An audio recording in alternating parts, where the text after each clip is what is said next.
ಇದು ಮನೆ, ಇದು ಪೂರ್ವ, ಇಲ್ಲಿ ಶೆಡ್.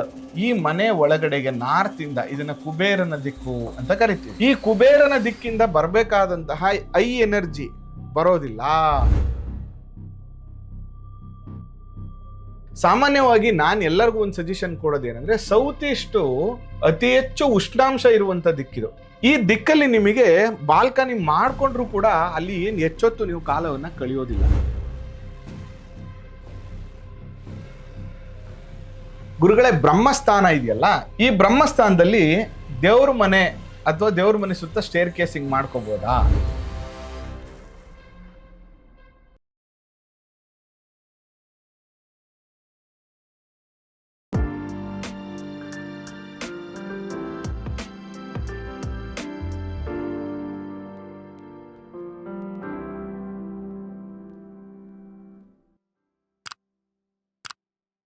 ಶ್ರೀ ಗುರುಭ್ಯೋ ನಮಃ. ಮಾಯಕಾರ ಪ್ರಭುವೇ ನಮಃ. ಗಣೇಶ ದೇವಿ ವಾಗ್ದೇವಿ ಮಮ ವಾಕ್ಯ ಸಿದ್ಧಿ ಕುರು ಸ್ವಹ.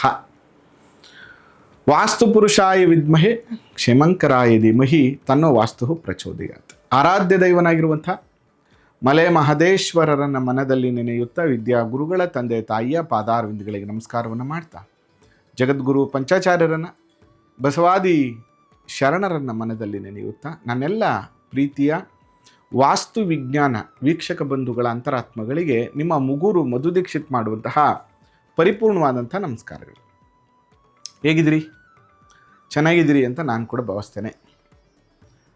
ಇನ್ನು ಯಾರೆಲ್ಲ ನಮ್ಮ ಚಾನಲ್ ಸಬ್ಸ್ಕ್ರೈಬ್ ಆಗಿಲ್ಲ, ಸಬ್ಸ್ಕ್ರೈಬ್ ಆಗಿ. ಅದರ ಜೊತೆಗೆ ಇದೇ ಮಾರ್ಚ್ ಕೊನೆ ವಾರದಲ್ಲಿ ನಿಮ್ಮೆಲ್ಲರಿಗೋಸ್ಕರ, ನೀವು ತುಂಬ ಜನ ಕೇಳ್ತಾ ಇದ್ದೀರಿ, ಗುರುಗಳೇ ಒಂದು ಪ್ರಾಕ್ಟಿಕಲ್ ಆಗಿ ನಮಗೊಂದು 2 ದಿನ ಕ್ಲಾಸಸ್ ಥರ ಮಾಡಿಕೊಡಿ ಅಂತ. ನಿಮಗೋಸ್ಕರ ಪರ್ಟಿಕ್ಯುಲರಿ ಬ್ರದರ್ ಸಿಸ್ಟರ್, ನಿಮಗೋಸ್ಕರ, ನೀವು ಮನೆ ಕಟ್ತಾ ಇದ್ದೀರಾ, ಮನೆ ಕಟ್ಟಬೇಕು ಅಂದ್ಕೊಂಡಿದ್ದೀರಾ, ಮತ್ತು ಬಾಡಿಗೆ ಮನೆ ಬೋಗ್ಯದ ಮನೆಗೆ ಹೋಗ್ಬೇಕು ಅಂದ್ಕೊಂಡಿದ್ದೀರಾ, ಅಥವಾ ಏನೋ ಒಂದು ಲೇಔಟ್ ಫಾರ್ಮ್ ಮಾಡಬೇಕು ಅಂದ್ಕೊಂಡಿದ್ದೀರಾ, ಅಥವಾ ನೀವು ಈ ಫೀಲ್ಡಿಗೆ ಬರಬೇಕು ಅಂತ ಅಂದ್ಕೊಂಡಿದ್ದೀರಾ, ಕನ್ಸ್ಟ್ರಕ್ಷನ್ ಫೀಲ್ಡು, ಇಂಟೀರಿಯರ್ ಫೀಲ್ಡಿಗೆ ಬರಬೇಕು ಅಂದ್ಕೊಂಡಿದ್ದೀರಾ, ನಿಮ್ಮೆಲ್ಲರಿಗೋಸ್ಕರ ನೋಡಿ. ನೀವು ತುಂಬ ಬ್ಯುಸಿ ನಿಮ್ಮ ಆಫೀಸಲ್ಲಿ, ಕರೆಕ್ಟ್, ನಿಮ್ಮದು ಒಂದು ಒಳ್ಳೆ interior design company, construction company, ನಿಮ್ಮಲ್ಲಿ ಯಾರೋ ಒಂದು 2 ಎಂಪ್ಲಾಯೀಸ್ನ ನಮ್ಮ ಹತ್ರ ಈ ಕ್ಲಾಸಿಗೆ ಕಳಿಸಿ, ಅದ್ಭುತವಾಗಿ ಕಲಿಸ್ಕೊಡ್ತೀವಿ. ಜೊತೆಗೆ ಯಾವುದನ್ನು ಕೂಡ ಯಾವುದೋ ನನ್ನ ಅನುಭವ ಅಂತ ನಾನು ಯಾವುದು ಪಾಠ ಮಾಡಲ್ಲ, ಅನುಭವದ ಜೊತೆಗೆ ಶಾಸ್ತ್ರಸಮ್ಮತ ಇರಬೇಕು. ಆ ಎಲ್ಲ ವಿಷಯಗಳನ್ನು ನಾನು ನಿಮಗೆ ತಿಳಿಸ್ಕೊಡ್ತೇನೆ. ಕ್ಲಾಸಲ್ಲಿ 2 ದಿನದ ವರ್ಕ್ಶಾಪ್ ಇರುತ್ತೆ, ಭಾಳ ಅದ್ಭುತವಾದ ಕ್ಲಾಸು. ನೀವು ಕೊಡುವ ಕನ್ಸಲ್ಟೇಷನ್ ಫೀಸ್ ಏನಿರುತ್ತೆ ಒಂದು ವಿಸಿಟ್ಗೆ, ಆ ಫೀಸಲ್ಲಿ ನಿಮ್ಗೆ 2 ದಿನ ಸಂಪೂರ್ಣ ವಾಸ್ತುನೇ ಕಲಿಸ್ಕೊಡ್ತೀವಿ. ಯಾರಿಗೆಲ್ಲ ಆಸಕ್ತಿ ಇದೆ ಅಡ್ಮಿಷನ್ ಆಗಿ. ಅದರ ಜೊತೆಗೆ ಇವತ್ತಿನ ಸಂಚಿಕೆಯ ವಿಶೇಷ ಏನಪ್ಪ ಅಂತಂದರೆ, ತುಂಬ ಜನ ಮೆಸೇಜ್ಗಳು ಮಾಡ್ತಾ ಇರ್ತೀರಿ. ಎಷ್ಟೋ ಸರಿ ನಮಗೇನಾಗ್ಬಿಡುತ್ತೆ ಅಂದರೆ, ನಮ್ಮ ಕೆಲಸದ ಒತ್ತಡದಲ್ಲಿ ನಿಮಗೆ ರಿಪ್ಲೈ ಮಾಡಬಾರ್ದು ಅಂತಲ್ಲ, ಏನಾಗ್ಬಿಡುತ್ತೆ, ನೀವು ಕೇಳೋ ಕ್ವಶನ್ಸ್ ಹೇಗಿರುತ್ತೆ ಅಂದರೆ, ಅದು ಒಂದು ಡಿಸ್ಕಷನ್ಸ್ ಮುಗಿಯಲ್ಲ. ನಿಮ್ಮ ಜೊತೆ ಒಂದು ಅರ್ಧ ಗಂಟೆ ಚಾಟ್ ಕಾನ್ವರ್ಸೇಷನ್ ಮಾಡಿದ್ರೆ ಅದು ಕಂಪ್ಲೀಟ್ ಆಗುತ್ತೆ. ಅದೇನಾಗ್ಬಿಡುತ್ತೆ, ನಮಗೂ ಸಮಯದ ಒತ್ತಡ ಇರುತ್ತೆ, ಜೊತೆಗೆ ನಿಮ್ಮೊಬ್ಬರಿಗೆ ನಾವು ಕಂಪ್ಲೀಟ್ ಒಂದು ಕಮ್ಯುನಿಕೇಷನ್ ಮಾಡ್ತಾ ಬಂದರೆ ಒಂದು 50-100 ಮೆಸೇಜ್ ಮಾಡಿ ಅವ್ರಿಗೂ ಮಾಡಬೇಕು, ಇಲ್ಲಾಂದ್ರೆ ಗುರುಗಳು ಒಬ್ರಿಗೆ ಮಾಡಿದ್ರೆ ಒಬ್ರಿಗೆ ಮಾಡಲಿಲ್ಲ ಅನ್ನೋ ಭಾವನೆ ಬರುತ್ತೆ. ಅದರಿಂದ ಕೆಲವು ಸರಿ ಏನಾಗ್ಬಿಡುತ್ತೆ, ನಾವು ನಿಮಗೆ ರಿಪ್ಲೈ ಮಾಡಲಿಕ್ಕೆ ಆಗಿರೋದಿಲ್ಲ. ಅದಕ್ಕೆ ನಿಮ್ಮ ಪ್ರಶ್ನೆಗೆ ನಮ್ಮ ಉತ್ತರ ಅನ್ನುವಂಥ ಈ ಸಂಚಿಕೆಯನ್ನು ಮಾಡ್ತಾ ಇದ್ದೇನೆ. ಅನೇಕ ಜನ ಕೇಳಿರುವ ಪ್ರಶ್ನೆಗಳಿಗೆ ಇವತ್ತು ಉತ್ತರವನ್ನು ನೀಡುವಂಥ ಒಂದು ಪುಟ್ಟ ಪ್ರಯತ್ನವನ್ನು ಈ ಸಂಚಿಕೆಯಲ್ಲಿ ನಾನು ಮಾಡ್ತೇನೆ. ಇದನ್ನು ನಾವು ಪೂರ್ವ ಅಂತ ಭಾವಿಸ್ಕೊಳ್ಳೋಣ. ಇದು ಉತ್ತರ, ಇದು ದಕ್ಷಿಣ, ಇದು ಪಶ್ಚಿಮ. ಈ ರೀತಿಯಾಗಿ ದಿಕ್ಕುಗಳು. ಇದು ಈಶಾನ್ಯ, ಆಗ್ನೇಯ, ನೈಋತ್ಯ, ವಾಯುವ್ಯ. ಮೊದಲನೇದಾಗಿ ಒಬ್ಬರು ರಾಜೇಶ್ ಅನ್ನುವಂಥವ್ರು ಪ್ರಶ್ನೆ ಕೇಳಿದ್ದಾರೆ, ಗುರುಗಳೇ, ನಾವು ಬಾಲ್ಕನಿ ಮಾಡ್ಕೊಳ್ಳುವಾಗ ಸೌತ್ ಈಸ್ಟಲ್ಲಿ ಬಾಲ್ಕನಿ ಮಾಡ್ಕೋಬಹುದಾ ಅಂತ ಪ್ರಶ್ನೆ ಕೇಳಿದ್ದಾರೆ. ಸೌತ್ ಈಸ್ಟ್ ಯಾಕಂದರೆ ಈಸ್ಟ್ ಎಂಟ್ರೆನ್ಸು ನಮಗೆ ನಾರ್ತ್ ಈಸ್ಟಲ್ಲಿ ಒಂದು ಬಾಲ್ಕನಿ ಸಿಗ್ತಾ ಇದೆ, ಜೊತೆಗೆ ಸೌತ್ ಈಸ್ಟ್ ಕೂಡ ನಾವು ಒಂದು ಬಾಲ್ಕನಿ ಮಾಡಿಕೊಂಡ್ರೆ ಎಲಿವೇಶನ್ ತುಂಬ ಚೆನ್ನಾಗಿ ಬರುತ್ತೆ. ಅದರಿಂದ ಸೌತ್ ಈಸ್ಟಲ್ಲಿ ನಾವು ಬಾಲ್ಕನಿ ಮಾಡ್ಕೋಬೋದಾ ಅಂತ. It is good. ನೋಡಿ ಏನಾಗುತ್ತೆ ಪ್ರಾಬ್ಲಮ್ಸ್ ಅಂದರೆ, ಇದು ಈಸ್ಟ್ ಫೇಸಿಂಗ್ ಮನೆ, ಇಲ್ಲೆಲ್ಲೋ ಡೋರ್ ಕೊಟ್ಟಿರ್ತೀರ ನೀವು. ಫಸ್ಟ್ ಫ್ಲೋರಿಗೆ ಬಂದಾಗ ಇಲ್ಲೆಲ್ಲೋ ರೂಮ್ ಕೊಟ್ಟಿರ್ತೀರ. ಸಾಮಾನ್ಯವಾಗಿ ಇಲ್ಲೊಂದು ಮಾಸ್ಟರ್ ಬೆಡ್ರೂಮ್ ಕೊಟ್ಬಿಟ್ಟು ನೀವೇನು ಮಾಡಿರ್ತೀರ ಅಂದರೆ, ಇದೊಂದು ಸ್ಟಡಿ ಏರಿಯಾ, ಸಿಟ್ಟಿಂಗ್ ಏರಿಯಾ ಅಂತ ಮಾಡಿಬಿಟ್ಟು ಈ ಏರಿಯಾನ ನೀವು ಬಾಲ್ಕನಿ ಮಾಡಿರ್ತೀರ. ಅಂದರೆ ಬಿಲ್ಟಪ್ ಏರಿಯಾ ಒಳಗಡೆನೆ ಈ ಜಾಗದಿಂದ ಬಂದ ತಕ್ಷಣ ಈ ಏರಿಯಾನ ನೀವು ಬಾಲ್ಕನಿ ಮಾಡಿರ್ತೀರಿ. ಸಾಮಾನ್ಯವಾಗಿ ನಾನು ಎಲ್ಲರಿಗೂ ಒಂದು ಸಜೆಷನ್ ಕೊಡೋದೇನೆಂದರೆ, ಸೌತ್ ಈಸ್ಟು ಅತಿ ಹೆಚ್ಚು ಉಷ್ಣಾಂಶ ಇರುವಂಥ ದಿಕ್ಕಿದು. ಈ ದಿಕ್ಕಲ್ಲಿ ನಿಮಗೆ ಬಾಲ್ಕನಿ ಮಾಡಿಕೊಂಡ್ರೂ ಕೂಡ ಅಲ್ಲಿ ಏನು ಹೆಚ್ಚೊತ್ತು ನೀವು ಕಾಲವನ್ನು ಕಳೆಯೋದಿಲ್ಲ. ಜೊತೆಗೆ ನಾನು ಯಾವಾಗಲೂ ಏನು ಹೇಳ್ತೀನಿ ಅಂದರೆ, ಇದು ನನ್ನ ಮೇನ್ ವಾಲ್. ಈ ಮೇನ್ ವಾಲ್ನ ಕಟ್ ಮಾಡಬೇಡಿ. ಕಟ್ ಮಾಡಿಬಿಟ್ಟು ನೀವೇನು ಮಾಡ್ತೀರಿ, ಇಲ್ಲೊಂದು ಮೇನ್ ವಾಲ್ಗೆ ಕನೆಕ್ಟ್ ಮಾಡಿಬಿಟ್ಟು ಇದನ್ನು ಬಾಲ್ಕನಿ ಮಾಡಿರ್ತೀರಿ ಮನೆ ಒಳಗಡೆನೇ, ಅಂದರೆ ನಮ್ಮದು ಬಿಲ್ಟಪ್ ಏರಿಯಾ ಒಳಗಡೆನೇ. ಇದನ್ನು ಆದಷ್ಟು ಅವಾಯ್ಡ್ ಮಾಡಿ, ಆದಷ್ಟು ಬೇಡ ಅನ್ನುವಂಥದ್ದು ನನ್ನ ಪರ್ಸ್ನಲ್ ಸಜೆಷನ್ನು. ನೀವು ಬಾಲ್ಕನಿನ ಯಾವಾಗ ಹೇಗೆ ಮಾಡ್ಕೋಬೇಕು ಅಂದರೆ, ನಂದು ಬಿಲ್ಟಪ್ ಏರಿಯಾಯಿಂದ ಆಚೆಗೆ ಬೇಕಾದ್ರೆ ನೀವು ಒಂದು ಬಾಲ್ಕನಿಯನ್ನು ಮಾಡ್ಕೊಳ್ಳಿ, ನಂದೇನು ಪ್ರಾಬ್ಲಮ್ಸ್ ಏನಿಲ್ಲ. ಯಾಕಂದರೆ ನಂದು ಮೇನ್ ವಾಲ್ ಇಲ್ಲಿರುತ್ತೆ, ಇಲ್ಲೆಲ್ಲ ಒಂದು ಸ್ಲೈಡಿಂಗ್ ಡೋರ್ ಕೊಟ್ಬಿಟ್ಟು ನೀವು ಇಲ್ಲಿ ಬಾಲ್ಕನಿ ಮಾಡ್ಕೊಳ್ಳಿ. ಆದರೆ ಇದನ್ನು ನೀವು ಮಾಡಲ್ಲ, ಯಾಕಂದರೆ ಇಲ್ಲಿ ಮ್ಯಾಕ್ಸಿಮಮ್ ಏರಿಯಾನ ಗ್ಯಾಪೇ ಬಿಡದೆ ಬಳಸ್ಕೊಬಿಟ್ಟಿರ್ತೀರ ನೀವು, ವೆಂಟಿಲೇಷನ್ ಸ್ಪೇಸು ಬಿಟ್ಟಿರಲ್ಲ. ನೀವೇನು ಮಾಡ್ತೀರಾ, ಮನೇನ ಈ ರೀತಿಯಾಗಿ ಕಟ್ ಮಾಡಿ ಬಾಲ್ಕನಿಯನ್ನು ಮಾಡ್ಕೊತೀರಾ. ಅದರಿಂದ ಈ ರೀತಿ ಮನೆಯನ್ನು ಕಟ್ ಮಾಡಿ ಬಾಲ್ಕನಿಯನ್ನು ಮಾಡ್ಕೊಳ್ಳುವಂಥದ್ದು ಬೇಡ. ನನ್ನ ಬಿಲ್ಟಪ್ ಏರಿಯಾ ನೋಡಿ, ತುಂಬ ಜನ ಕೇಳ್ತಾರೆ, ಗುರುಗಳೇ ನೈಋತ್ಯದಲ್ಲಿ ಬಾಲ್ಕನಿ ಬರಬಾರ್ದು ಅಂತಾರೆ ಅಂತ.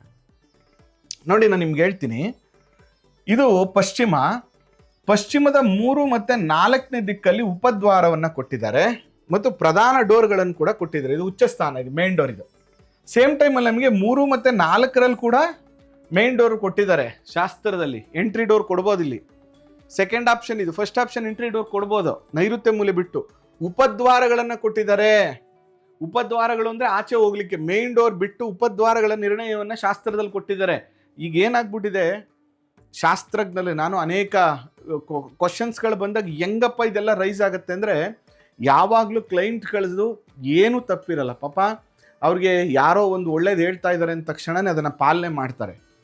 ಆದರೆ ಇಲ್ಲಿ ತಪ್ಪು ಮಾಡ್ತಿರುವಂಥದ್ದು ಯಾರು ಅಂದರೆ, ಸರಿಯಾದ ಶಾಸ್ತ್ರಾಧ್ಯಯನ ಮಾಡದೆ ಕರೆಕ್ಟ್ ವಿಷಯಗಳನ್ನು ಜನಗೆ ತಿಳಿಸ್ದೆ, ನನ್ನ ಅನುಭವಕ್ಕೆ ಬಂದಿದೆ, ನಾನು ಹೇಳ್ತಾ ಇರೋದು ಕರೆಕ್ಟಾಗಿದೆ ಅನ್ನುವಂಥ ರೀತಿಯಲ್ಲಿ ಜನಕ್ಕೆ ಕನ್ವೆ ಮಾಡಿದಾಗ ಪ್ರಾಬ್ಲಮ್ ಆಗುತ್ತೆ. ಅದರಿಂದ ದಯವಿಟ್ಟು ಯಾರೇ ಕನ್ಸಲ್ಟೆಂಟು ಒಂದು ವಿಡಿಯೋ ಮಾಡುವಾಗ ಅಥವಾ ವಿಷಯವನ್ನು ಜನರಿಗೆ ತಲುಪಿಸುವಾಗ ಒಂದು ಸ್ವಲ್ಪ ಅದಕ್ಕೆ ಸಂಬಂಧಪಟ್ಟಂಥ ಅನೇಕ ಗ್ರಂಥಗಳು ನಮ್ಗೆ ಋಷಿ ಮುನಿಗಳು ಕೊಟ್ಟಿದ್ದಾರೆ, ಅದನ್ನು ಸ್ವಲ್ಪ ನೋಡ್ಬಿಟ್ಟು ಹೇಳಿ ಅನ್ನುವಂಥದ್ದು ನನ್ನ ಸಜೆಷನ್ನು. ಯಾಕಂದರೆ ಯಾರೋ ಒಬ್ಬರು ಕನ್ಸಲ್ಟೆಂಟ್ ಇಡೀ ಕರ್ನಾಟಕ ಪೂರ್ತಿ ಕನ್ಸಲ್ಟೇಷನ್ ಮಾಡೋಕ್ಕಾಗಲ್ಲ. ನಾನು ಯಾಕೆ ಈ ವಿಡಿಯೋನ ಕಂಪ್ಲೀಟಾಗಿ ಮಾಡ್ತಾ ಇದ್ದೀನಿ ಅಂದರೆ, ಅವರವ್ರ ಪ್ರಾಂತ್ಯದಲ್ಲಿ ಅವರೇ ಇದನ್ನು ಕಲ್ತ್ಕೊಂಡು ಅವರವ್ರ ಮನೆಯನ್ನು ಚೆನ್ನಾಗಿಟ್ಕೊಳ್ಳಿ ಅಂತ. ನೋಡಿ, ಉಪದ್ವಾರ ಬೇರೆ, ಮುಖ್ಯದ್ವಾರ ನಿರ್ಣಯ ಬೇರೆ. ಉಪದ್ವಾರಗಳನ್ನು ಅನೇಕ ದಿಕ್ಕುಗಳಲ್ಲಿ ಕೊಟ್ಟಿದ್ದಾರೆ ಆಚೆ ಹೋಗ್ಲಿಕ್ಕೆ ಬರಲಿಕ್ಕೆ. ಮೇನ್ ಡೋರ್ ಅಂತ ಬಂದಾಗ, ಮೇನ್ ಅಂದರೆ ಮನೆ ಒಳಗಡೆ ಬರುವ ಪ್ರವೇಶ ದ್ವಾರವನ್ನು ಬೇರೆ ಕೊಟ್ಟಿದ್ದಾರೆ. ಅದರಿಂದ ನೋಡಿ, ಅವರು ಇಲ್ಲಿ ಡೋರ್ ಪೊಸಿಷನ್ ಕೊಟ್ಟಿದ್ದಾರೆ ಅಂತ ಬಂದಾಗ, ಯಾಕೆ ಇಲ್ಲಿ ಕೊಟ್ಟಿದ್ದಾರೆ ಅಂದರೆ ಇಟ್ ಇಸ್ ಎ ಸ್ಪೇಸ್ ಅಂತ. ಅದರಿಂದ ನಾನು ಇಲ್ಲಿ ಬಾಲ್ಕನಿಯನ್ನು ಮಾಡ್ಕೋಬಹುದು, ಯಾಕಂದರೆ ಇಲ್ಲೊಂದು ಸ್ಲೈಡಿಂಗ್ ಡೋರ್ ಕೊಟ್ಬಿಟ್ಟು ರೂಮಲ್ಲಿ ಈ ಏರಿಯಾನ ನಾನು ಬಾಲ್ಕನಿಯಾಗಿ ಯೂಸ್ ಮಾಡ್ಕೋಬೋದು, ಬಳಸ್ಬೋದು.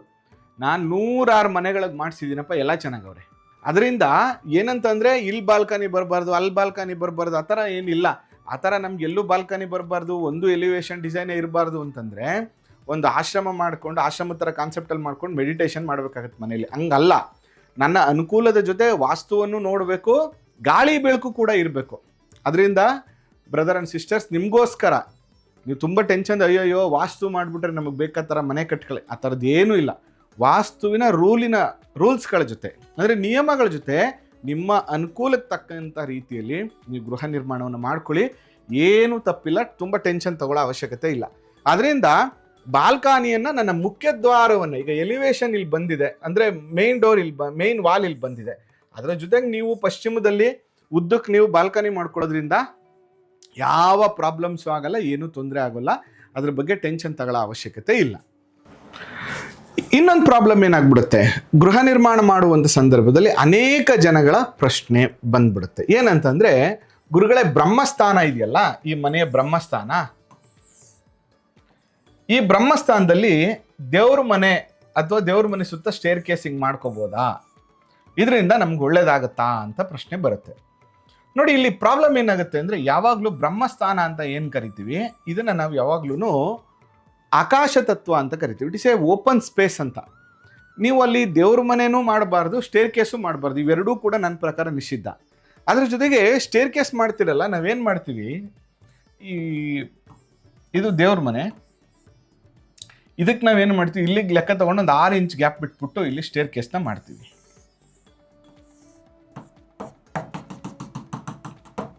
ಸ್ಟೇರ್ ಕೇಸ್ ಮಾಡ್ತೀವಿ. ಆದರೆ ಪ್ರಾಬ್ಲಮ್ ಏನಾಗುತ್ತೆ ಗೊತ್ತಾ, ಈ ಟಾಪ್ ಬಂದುಬಿಡುತ್ತಲ್ಲ, ಈ ಟಾಪ್ ಬಗ್ಗೆ ಯೋಚನೆ ಮಾಡಲ್ಲ. ಈ ಥರ ಗೋಪುರ ಏನೋ ಒಂದು ಡಿಸೈನ್ ಮಾಡ್ಕೋತಾರೆ, ಈ ಗೋಪುರ ಹೋಗ್ಬಿಟ್ಟು ಈ ಸ್ಟೇರ್ ಕೇಸಲ್ಲಿ ಟಚ್ ಆಗ್ತಿರುತ್ತೆ, ಅಥವಾ ಇದು ಬಂದು ಇದ್ರ ಮೇಲೆ ಕೂತಿರುತ್ತೆ. ಇದು ಕೂಡ ನಿಮ್ಮ ಮನೆಯಲ್ಲಿ ಅತಿ ಹೆಚ್ಚು ನೆಗೆಟಿವ್ನ ಉಂಟು ಮಾಡುತ್ತೆ. ಅದರಿಂದ ನೀವು ಸ್ಟೇರ್ ಕೇಸು ಎಲ್ಲೋ ಒಂದು ಕಡೆ, ಈಗ ಸೌತಲ್ಲೋ ಅಥವಾ ಸ್ವಲ್ಪ ಬ್ರಹ್ಮಸ್ಥಾನವನ್ನು ಬಿಟ್ಟು ಸ್ಟೇರ್ ಕೇಸ್ ಇಲ್ಲಿ ಮಾಡಿಕೊಂಡು ಇಲ್ಲೆಲ್ಲೋ ನಾನು ದೇವ್ರ ಮನೆ ಮಾಡ್ಕೊತೀನಿ ಅಂದರೆ ಮಿನಿಮಮ್ 1.5 ಫೀಟ್, 1.5 ಅಡಿ, ಎಲ್ಲಿಗೆ, ನಿಮ್ಮ ಗೋಡೆಗಲ್ಲ, ನಿಮ್ಮ ಮೇಲ್ಗಡೆ ಗೋಪುರ ಏನಿರುತ್ತೆ ಆ ಗೋಪುರದ ತುದಿ ಏನು ಬರುತ್ತೆ ಅದರಿಂದ 1.5 ಅಡಿ ಸುತ್ತ ಖಾಲಿ ಜಾಗವನ್ನು ಬಿಟ್ಟು ನೀವು ಗೃಹ ನಿರ್ಮಾಣವನ್ನು ಮಾಡಬೇಕಾಗ್ತದೆ. ಇಲ್ಲಾಂದರೆ ಖಂಡಿತವಾಗಿಯೂ ಸಮಸ್ಯೆ ಕಟ್ಟಿಟ್ಟ ಬುತ್ತಿ, ಇದನ್ನು ತಿಳ್ಕೊಳ್ಳಿ. ಜೊತೆಗೆ ಕೆಲವರು ಪ್ರಶ್ನೆ ಕೇಳ್ತಾರೆ, ಗುರುಗಳೇ ನಾವು ಡಬಲ್ ಗೇಟ್ ಇಟ್ಕೋಬೋದಾ, ಒಂದೇ ದಿಕ್ಕಲ್ಲಿ 2 ಗೇಟ್ ಬರಬಾರ್ದು ಅಂತ ಹೇಳ್ತಾರೆ ಅಂತ. ನೋಡಿ, ಒಂದೇ ದಿಕ್ಕಲ್ಲಿ 2 ಡೋರ್ಗಳನ್ನ ಇಟ್ಕೋಬೋದು ಅಂತ ಶಾಸ್ತ್ರ ಹೇಳುತ್ತೆ, ಆಯಿತಾ? ಅದ್ರ ಬಗ್ಗೆ ಮುಂದಿನ ದಿನಗಳಲ್ಲಿ ತಿಳಿಸ್ಕೊಡ್ತೀನಿ. 2 ಪ್ರಮುಖ ಮುಖ್ಯದ್ವಾರಗಳನ್ನೇ ನಮ್ಮದು ಮನೆಗೆ ಇಟ್ಕೋಬಹುದು ಅನ್ನುವಂಥ ಚಿಂತನೆ ಕೂಡ ನಮ್ಗೆ ತಿಳಿಸಿರೋದ್ರಿಂದ ನೀವು 2 ಡೋರ್ ಇಟ್ಕೋಬೇಕು ಅಂದರೆ ಖಂಡಿತವಾಗಿ ಇಟ್ಕೊಳ್ಳಿ. ನೋಡಿ ಏನಾಗ್ಬಿಡುತ್ತೆ, ಪ್ರಾಬ್ಲಮ್ಸು ಈ ಥರ ಇರುತ್ತೆ. ದೊಡ್ಡ ಮನೆ ಅಂತ ಇಟ್ಕೊಳ್ಳೋಣ. ನಿನ್ನೆ ಒಂದು ಕ್ಲೈಂಟ್ ಅಟೆಂಡ್ ಮಾಡ್ತಾ ಇದ್ದೆ. ಅವರು ಪಾಪ ಎಷ್ಟು ಅದ್ಭುತವಾಗಿ ಪ್ಲ್ಯಾನ್ ಮಾಡ್ಕೊಂಡು ಬಂದಿದ್ದು ಅಂದರೆ ತುಂಬ ಚೆನ್ನಾಗಿ ಮಾಡ್ಕೊಂಡು ಬಂದಿದ್ರು. ಬಟ್ ಅಲ್ಲಿ ಏನಾಗಿದೆ, ಉತ್ತರದಲ್ಲಿ ಜಾಸ್ತಿ ಜಾಗ ಬಿಟ್ಟಿದ್ದಾರೆ, ಖಾಲಿ ಜಾಗ ಓಪನ್ ಬಿಟ್ಟಿದ್ದಾರೆ. ಇಲ್ಲಿ ಕೂಡ ಈಸ್ಟಲ್ಲಿ ಕೂಡ ಸಿಕ್ಕಾಪಟ್ಟೆ ಜಾಸ್ತಿ ಜಾಗ ಬಿಟ್ಟಿದ್ದಾರೆ. ಅವ್ರೇನು ಮಾಡಿದ್ದಾರೆ ಅಂದರೆ, ಈ ನಾರ್ತ್ ಈಸ್ಟಿಂದ ಇಲ್ಲಿವರೆಗೂ ಗೋಡೆ ಹಾಕಿ, ಇಲ್ಲಿ ಹಾಕಿ, ಇಷ್ಟು ಕೂಡ ಆಲ್ಮೋಸ್ಟ್ ಒಂದು 20 ಅಡಿ ಜಾಗ ಅಂತ ಅನ್ಕೊಳ್ಳೋಣ, ಒಂದು ಅಪ್ರಾಕ್ಸಿಮೇಟ್ 19-18 ಅಡಿ ಇತ್ತು. ಇಲ್ಲಿಂದ ಇಲ್ಲಿವರೆಗೂ ನಾನು ಗೋಡೆ ಕ್ಲೋಸ್ ಮಾಡ್ತೀನಿ. ಇಲ್ಲಿ ಮೇನ್ ಡೋರ್ ಏನು ಬರುತ್ತೆ, ಆ ಮೇನ್ ಡೋರ್ ಎದುರುಗಡೆ ಒಂದು ಗೇಟ್ ಇಟ್ಕೊಂಡು, ಮತ್ತೆ ಇಲ್ಲೊಂದು ಚಿಕ್ಕ ಗೇಟ್ ಇಟ್ಕೊಂಡು, ಸೌತ್ ಈಸ್ಟ್ ಪೂರ್ತಿ ಒಂದು ದೊಡ್ಡ ಗೇಟ್ ಇಟ್ಕೊಂಡು ಇಲ್ಲಿ ಕಾರ್ ಪಾರ್ಕಿಂಗ್ ಮಾಡ್ತೀನಿ ಅಂತ ಹೇಳಿದ್ರು. ನೋಡಿ, ಇಟ್ ಈಸ್ ರಾಂಗ್. ಯಾಕಂದರೆ ನನಗೇನಾಯಿತು, ನಾರ್ತ್ ಈಸ್ಟ್ ಉಚ್ಚ ಸ್ಥಾನ ಬ್ಲಾಕ್ ಆಯ್ತು. ಇಲ್ಲಿ ಇದು ಬ್ಲಾಕ್ ಆದ ತಕ್ಷಣ ನೀಚ ಸ್ಥಾನ ಓಪನ್ ಆಯಿತು.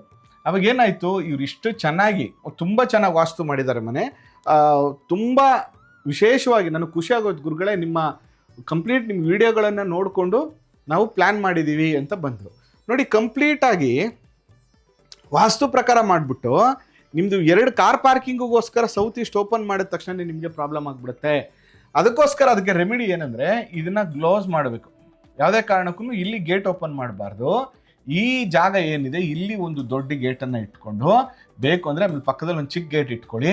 ಪಾರ್ಕಿಂಗ್ನ ಆದಷ್ಟು ಈ ಜಾಗದಲ್ಲೇ ಮಾಡ್ಕೋಬೇಕು. It is very important. ಅದ್ರ ಜೊತೆಗೆ ಇಡೀ ಮನೆಗೆ ಪಾರ್ಕಿಂಗ್ ಏರಿಯಾ ಯಾವುದು ತುಂಬ ಒಳ್ಳೆಯದು ಅಂತಂದರೆ, ವಾಯುವ್ಯದಿಂದ ಉತ್ತರ. ನೋಡಿ, ಈ ಪೋರ್ಷನ್ ಏನಿರುತ್ತೆ, ಈ ಪೋರ್ಷನ್ ಕಾರ್ ಪಾರ್ಕಿಂಗಿಗೆ ತುಂಬ ಒಳ್ಳೆ ಜಾಗ. ಯಾಕಂದರೆ ನೀವು ಇಲ್ಲಿ ಪಾರ್ಕಿಂಗಿಗೆ ಅಂದ ತಕ್ಷಣ ಇಲ್ಲಿ ಖಾಲಿ ಜಾಗ ಜಾಸ್ತಿ ಬಿಡ್ತೀವಿ. ಅದೇ ರೀತಿ ಸೌತಲ್ಲಿ ಕಡಿಮೆ ಬಿಟ್ಟು ಇಲ್ಲಿ ಜಾಸ್ತಿ ಬಿಟ್ಟಾಗ ವಾಹನಗಳೂ ಕೂಡ ಪೂಜಿಸಲ್ಪಡುವ ವಸ್ತುಗಳಾಗಿರುವುದರಿಂದ, ಪೂಜ್ಯನೀಯ ವಿಶೇಷವಾದಂಥ ಫಲವನ್ನು ಅದಕ್ಕೆ ಕೊಟ್ಟಿರೋದ್ರಿಂದ ವಾಹನಗಳನ್ನು ನಾವು ಉತ್ತರದಿಂದ ಈಶಾನ್ಯದವರೆಗೂ ನಿಲ್ಸ್ಕೋಬೋದು. ತುಂಬ ಜನ ಏನು ಹೇಳ್ತಾರೆ, ಅಯ್ಯೋ ಗುರುಗಳ ಈಶಾನ್ಯದಲ್ಲಿ ತೂಕ ಆಗ್ಬಿಡುತ್ತೆ ಕಾರ್ ನಿಲ್ಸಿದ್ರೆ ಅಂತ.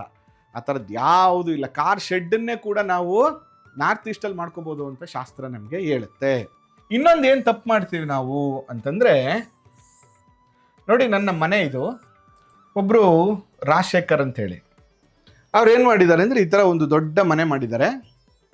ಆ ದೊಡ್ಡ ಮನೆಗೆ ಏನಂದರೆ ಅವ್ರು ಏನು ಕೇಳ್ತಾ ಇದ್ದಾರೆ ಪ್ರಶ್ನೆ ಅಂದರೆ, ನೋಡಿ ಇಲ್ಲಿ ಜಾಗ ಇದೆಯಲ್ಲ, ಇದಿಷ್ಟು ಫುಲ್ಲು ಶೆಡ್ ಮಾಡಿಬಿಟ್ಟವ್ರು. ಈ ಥರ ಕಂಪ್ಲೀಟ್ ಶೆಡ್. ಈ ಥರ ತುಂಬ ಕನ್ಸಲ್ಟೇಷನ್ಗೆ ಹೋಗಿದ್ದೀನಿ, ಈ ಥರ ಮಾಡಿಬಿಟ್ಟಿರ್ತಾರೆ.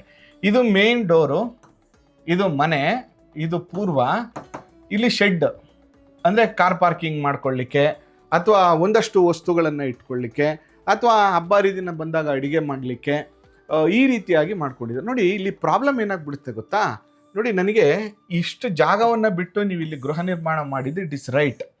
ಆದರೆ ಈ ಶೆಡ್ಡಿನ ಎತ್ತರ ಕಡಿಮೆ ಬಂದಾಗ ಏನಾಗ್ಬಿಡುತ್ತೆ ಅಂದರೆ, ಈ ಮನೆ ಒಳಗಡೆಗೆ ನಾರ್ತಿಂದ, ಇದನ್ನು ಕುಬೇರನ ದಿಕ್ಕು ಅಂತ ಕರಿತೀವಿ, ಈ ಕುಬೇರನ ದಿಕ್ಕಿಂದ ಬರಬೇಕಾದಂತಹ ಐ ಎನರ್ಜಿ ಬರೋದಿಲ್ಲ.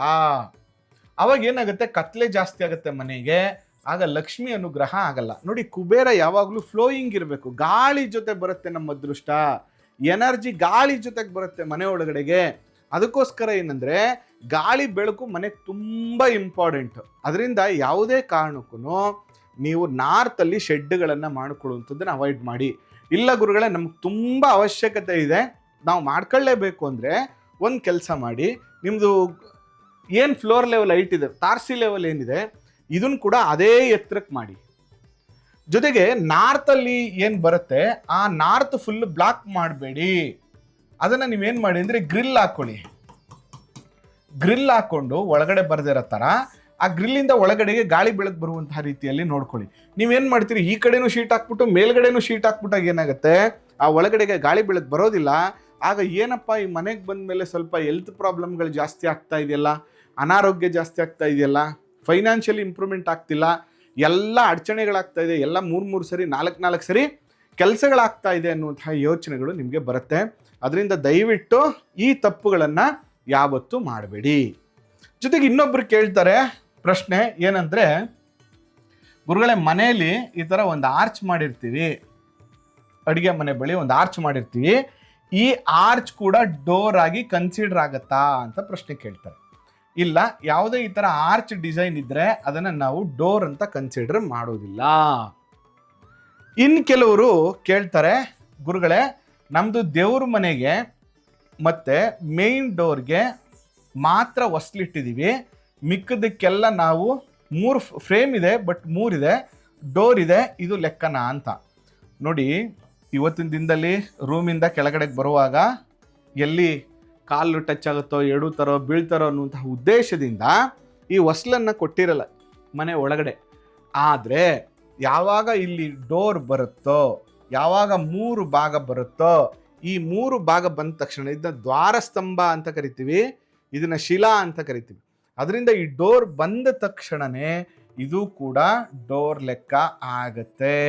ಓ ಇಲ್ಲ, ಇದು ಸಮ ಅಥವಾ ಬೆಸ ಅನ್ನುವಂಥ ದಿಕ್ಕಿನಲ್ಲಿ ನಾವು ಈ ಡೋರ್ನ ಕೌಂಟ್ ಮಾಡ್ಕೊಳ್ಳಂಗಿಲ್ಲ ಅಂತ ನೀವೇನಾದ್ರು ಯೋಚನೆ ಮಾಡಿದ್ರೆ ನಿಮ್ಮ ಕಲ್ಪನೆ ತಪ್ಪು. ಅದು ಕೂಡ ಡೋರ್ ಆಗುತ್ತೆ. ಇಲ್ಲಿ ಡೋರ್ ಇಲ್ಲ, ಫ್ರೇಮ್ ಇಲ್ಲ, ಓನ್ಲಿ ಆರ್ಚ್ ಇದ್ದರೆ ಇದು ಡೋರ್ ಲೆಕ್ಕ ಬರಲ್ಲ. ಆದರೆ ಫ್ರೇಮ್ ಇದೆ 3 ಸೈಡು, ಒಂದು ಡೋರ್ ಕೊಟ್ಟಿದ್ದೀವಿ ರೂಮ್ ಒಳಗಡೆಗೆ ಅಂತಂದರೆ ಖಂಡಿತವಾಗಿಯೂ ಇದನ್ನು ನೀವು ಕನ್ಸಿಡರ್ ಮಾಡಲೇಬೇಕಾಗತ್ತೆ. ಇಲ್ಲಾಂದರೆ ಖಂಡಿತವಾಗಿಯೂ ಸಮಸ್ಯೆ ಆಗುತ್ತೆ. ಅದರಿಂದ ನೀವೇನಂತ ಅಂದರೆ ಈ ರೀತಿಯ ವಿಷಯಗಳನ್ನು ಸರಿಯಾದ ಕ್ರಮದಲ್ಲಿ ತಿಳ್ಕೊಂಡು, ಮತ್ತು ನಾವೇನು ಒಂದಷ್ಟು ತಪ್ಪು ಕಲ್ಪನೆಗಳನ್ನು ಮಾಡ್ಕೊಂಡ್ಬಿಟ್ಟಿರ್ತೀವಿ, ಅದನ್ನೇ ಬಿಡಬೇಕು. ಜೊತೆಗೆ ಇನ್ನೊಂದೇನೆಂದರೆ, ಮೇಜರ್ ಆಗಿ ಪ್ರತಿಯೊಬ್ಬರು ಕೇಳ್ತಾರೆ, ಗುರುಗಳೇ ನಮಗೆ ಆಯಾ ಹೆಂಗೆ ಬರಬೇಕು ಅಂದರೆ ನನಗೆ, ನನ್ನ ಮಗನಿಗೆ, ನನ್ನ ಹೆಂಡತಿಗೆ, ನನ್ನ ಕುಟುಂಬದವ್ರು ಎಲ್ಲರಿಗೂ ಕೂಡ ಅನುಕೂಲ ಆಗಬೇಕು ಅನ್ನುವಂಥ ಯೋಚನೆಗಳಿರುತ್ತೆ. ಅದು ಕರೆಕ್ಟು. ಏನಂತಂದರೆ ಈ ಜನ್ರೇಷನ್ ಚೆನ್ನಾಗಿರ್ತಾರೆ, ಮುಂದಿನ ಜನ್ರೇಷನ್ ಚೆನ್ನಾಗಿರಲ್ಲ. ಕಾರಣ ಏನಂತಂದರೆ ಈ ಮನೆ ಇವ್ರಿಗೆ ಆಗಿ ಬಂದಿರುತ್ತೆ, ಮುಂದಿನ ಜನ್ರೇಷನ್ಗೆ ಆಗಲ್ಲ ಅಂತ. ಅದಕ್ಕೆ ನಾನು ಯಾವಾಗಲೂ ಏನು ಹೇಳ್ತೀನಿ, ಮೇನ್ ಡೋರ್ನ ನಿರ್ಣಯ ಮಾಡುವಂಥ ಸಂದರ್ಭದಲ್ಲಿ ಆಯದ ಪ್ರಕಾರ ನೀವು ಡೋರನ್ನು ನಿರ್ಣಯ ಮಾಡಬೇಕು. ಆಯದ ಪ್ರಕಾರ ಡೋರನ್ನು ನಿರ್ಣಯ ಮಾಡಿದಾಗ ಆ ಕುಟುಂಬದಲ್ಲಿ ಇರೋರು ಎಲ್ಲರಿಗೂ ಒಳ್ಳೇದಾಗುತ್ತೆ. ನೀವೇನು ಮಾಡ್ತೀರಾ, ಬರೀ ರಾಶಿ ಅಂತ ತೊಗೊಬಿಡ್ತೀರಾ. ಅಯ್ಯೋ ನನ್ನ ರಾಶಿಗೆ ಈ ದಿಕ್ಕು ಒಳ್ಳೇದು, ನನ್ನ ರಾಶಿಗೆ ಈ ಕಡೆ ಒಳ್ಳೇದು, ಹಂಗಲ್ಲ. ಅದು ಭಾಳ ಮುಖ್ಯ. ನೋಡಿ, ನಾನು ಇನ್ನೊಂದು ಇಂಟ್ರೆಸ್ಟಿಂಗ್ ಹೇಳ್ತೀನಿ. ತುಂಬ ಜನ ಹೇಳ್ತಾರೆ ಸೌತ್ ಡೋರ್ ಬೇಡ, ದಕ್ಷಿಣದ ಡೋರ್ ಬೇಡ, ದಕ್ಷಿಣದ ಡೋರ್ ಬೇಡ ಅಂತ. ಯಾಕೆ ದಕ್ಷಿಣದ ಡೋರ್ ಬೇಡ? ಅದು ಯಮನ ದಿಕ್ಕು, ಧರ್ಮ ಪರಿಪಾಲನೆ ಮಾಡುವಂಥ ದಿಕ್ಕು.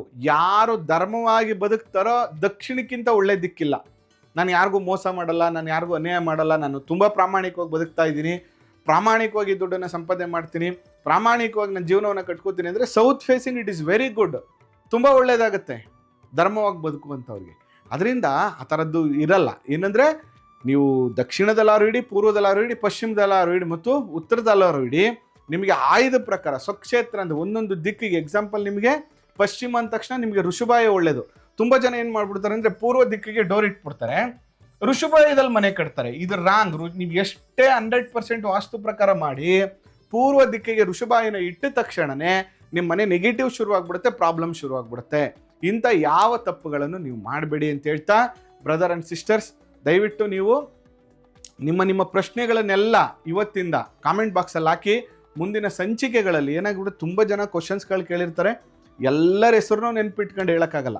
ಅದರಿಂದ ಕೆಲವೊಂದು ಹೆಸರು ಹೇಳ್ತೀನಿ, ಕೆಲವೊಂದು ಹಂಗೇನೆ ಜನರಲ್ ಆಗಿ ಅವ್ರು ಕೇಳಿರುವ ಪ್ರಶ್ನೆಗಳ ಮೇಲೆ ಉತ್ತರವನ್ನು ಹೇಳುವಂಥ ಒಂದು ಪ್ರಯತ್ನವನ್ನು ಮಾಡ್ತಾ ಹೋಗ್ತೇನೆ. ಜೊತೆಗೆ ನಿಮ್ಮದು ಪ್ಲ್ಯಾನನ್ನು ಕಾಮೆಂಟ್ ಬಾಕ್ಸಲ್ಲಿ ಹಾಕಿ. ಅದ್ರ ಜೊತೆಗೆ ಅಲ್ಲಿ ಮಾರ್ಕ್ ಮಾಡಿ ನಿಮ್ಮ ಡೌಟ್ ಏನು ಅಂತ. ಜೊತೆಗೆ ಜನರಲ್ ಆಗಿ ಏನಾದ್ರು ಕ್ವಶನ್ಸ್ ಇದ್ದರೆ ಕಾಮೆಂಟ್ ಬಾಕ್ಸಲ್ಲಿ ಹಾಕಿ. ಮುಂದಿನ ಸಂಚಿಕೆಗಳಲ್ಲಿ ಅಂದರೆ ಜನರಲ್ ಸಬ್ಜೆಕ್ಟ್ ಅಲ್ಲದೆ ನಿಮ್ಮ ಪ್ರಶ್ನೋತ್ತರ, ನಿಮ್ಮ ಪ್ರಶ್ನೆಗಳಿಗೆ ಉತ್ತರ ಅನ್ನುವಂಥನೇ ಒಂದು ಸಂಚಿಕೆಯನ್ನು ಮಾಡ್ತೇನೆ. ಆ ಸಂಚಿಕೆಯಲ್ಲಿ ಮ್ಯಾಕ್ಸಿಮಮ್ ಎಲ್ಲರ ಪ್ರಶ್ನೆಗಳಿಗೆ ಉತ್ತರಿಸುವಂಥ ಒಂದು ಪ್ರಯತ್ನವನ್ನು ಮಾಡ್ತೀನಿ ಅಂತ ಹೇಳ್ತಾ ಈ ಸಂಚಿಕೆಯನ್ನು ಮುಗಿಸ್ತಾ ಇದ್ದೇನೆ. ಇವತ್ತಿನ ಸಂಚಿಕೆಯಲ್ಲಿ ಅನೇಕ ನಿಮ್ಮ ಪ್ರಶ್ನೆಗಳಿಗೆ ಉತ್ತರವನ್ನು ಹೇಳಿದ್ದೀನಿ. ಇನ್ನೂ ತುಂಬ ಇದೆ, ನೂರಾರು ಪ್ರಶ್ನೆಗಳಿದೆ. ಮುಂದಿನ ಸಂಚಿಕೆಯಲ್ಲಿ ತಿಳಿಸ್ತೇನೆ. ಜೊತೆಗಿದೆ ಮಾರ್ಚ್ ಎಂಡಲ್ಲಿ ವಾಸ್ತು ತರಗತಿಯನ್ನು ಪ್ರಾರಂಭ ಮಾಡ್ತಾ ಇದ್ದೀನಿ. 2 ದಿನದ ತರಗತಿ, ಬೆಳಗ್ಗೆಯಿಂದ ಸಂಜೆವರೆಗೂ ಕ್ಲಾಸ್ ಇರುತ್ತೆ. ಮಾರ್ಚ್ 18 ಎಲ್ಲ ಮಕ್ಕಳಿಗೆ ಆಲ್ಮೋಸ್ಟ್ ಎಕ್ಸಾಮ್ ಮುಗಿದಿರುತ್ತೆ. ಅದಾದಮೇಲೆ ಮಾರ್ಚ್ ಎಂಡಲ್ಲಿ ಕ್ಲಾಸ್ ಇರುತ್ತೆ. ವೀಕೆಂಡಲ್ಲಿ ಶನಿವಾರ ಭಾನುವಾರ. ಯಾರಿಗೆಲ್ಲ ಆಸಕ್ತಿ ಇದೆ ಅವರು ಒಂದು ಟೆಕ್ಸ್ಟ್ ಮಾಡಿ, ವಾಟ್ಸಪ್ ಮಾಡಿ ಅಂತ ಹೇಳ್ತಾ ಇವತ್ತಿನ ಸಂಚಿಕೆ ನಿಮ್ಗೆ ಇಷ್ಟ ಆಗಿದ್ದರೆ ಶೇರ್ ಮಾಡಿ, ಸಪೋರ್ಟ್ ಮಾಡಿ. ಆ ಮಲೆಮಹದೇಶ್ವರನ ಅನುಗ್ರಹ ಸದಾ ನಿಮ್ಮ ಮೇಲಿರಲಿ. ಜೊತೆಗೆ ನಿಮಗೂ ಕೂಡ ವಾಸ್ತು ಕನ್ಸಲ್ಟೇಷನ್ ಬೇಕು, ಪ್ಲ್ಯಾನ್ ಕರೆಕ್ಷನ್ ಮಾಡಿಸ್ಬೇಕು, ಗುರುಗಳನ್ನು ಭೇಟಿ ಮಾಡಬೇಕು ಅಂದರೆ ಖಂಡಿತ ಫೋನು ಮೆಸೇಜ್ ಮುಖಾಂತರ ಕಾಂಟ್ಯಾಕ್ಟ್ ಮಾಡಿ, ಭೇಟಿ ಮಾಡೋಣ.